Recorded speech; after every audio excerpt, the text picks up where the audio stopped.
Hello and welcome to Julie Hall Designs. My name is Julie Hall and today I'm going to show you how I baste my quilts using the Quilt Basting Tagging Gun.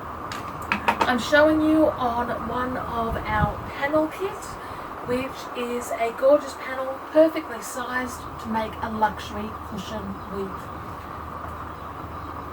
So I have my backing, my panel and my wadding. I've ironed all of three pieces, and the first thing I'm going to do is lay my backing out and make sure there are no bubbles or wrinkles in it. You can see there's a line here that showed there was a massive wrinkle through the fabric. That has been ironed out, but you can still see where that was, and that's absolutely fine. I like to have my backing fabric a little bit larger than the quilt, just to give me room to quilt it in the embroidery frame, but that is totally up to you. Now you'll notice that I am not taping down the backing. The reason that I don't do that is simply because it's not necessary. First reason is I have to stab through and get the needle through, and if I've got tape down that won't happen. And secondly, what I find a lot of people do is they end up stretching the backing fabric to the point that when you've got the layers together, the backing fabric almost relaxes back into its normal state and buckles a little bit. I want everything to be of the same quality, so I'm just smoothing as I go. Lastly, and I do realise that this is a lot more involved when you are doing a larger full quilt project. Obviously I would have both sides of my table open. I might even have a friend here helping me.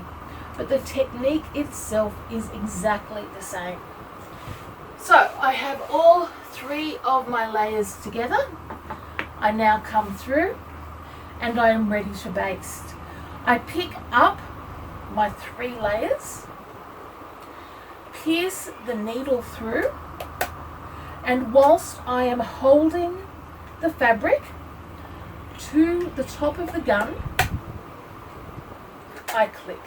Okay, so you can see here that I have my gun, my tags are in, and what I want to really do here is show you exactly the technique that I use. So you hold all three layers and you pierce through the fabric. There you'll see my gun on the other side. Now, you can't hurt yourself after that needle is pierced through. So I'm just going to hold my fingers, and the needle has now pierced through and is there on the other side.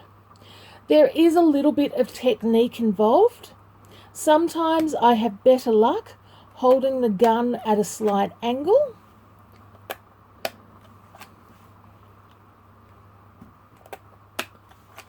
But it is pierced through.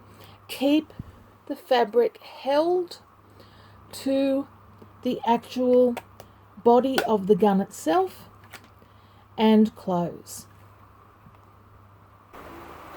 Now, one of the first questions I get asked is, what about when you get to the middle of the quilt?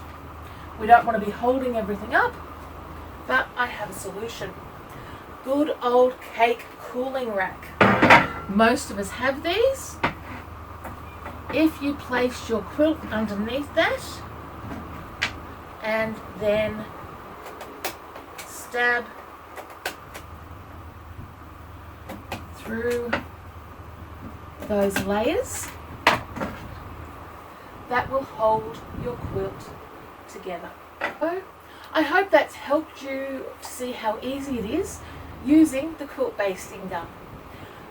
Watch the next in this series, which is showing you how to turn your embroidery machine into a quilting machine. Until then,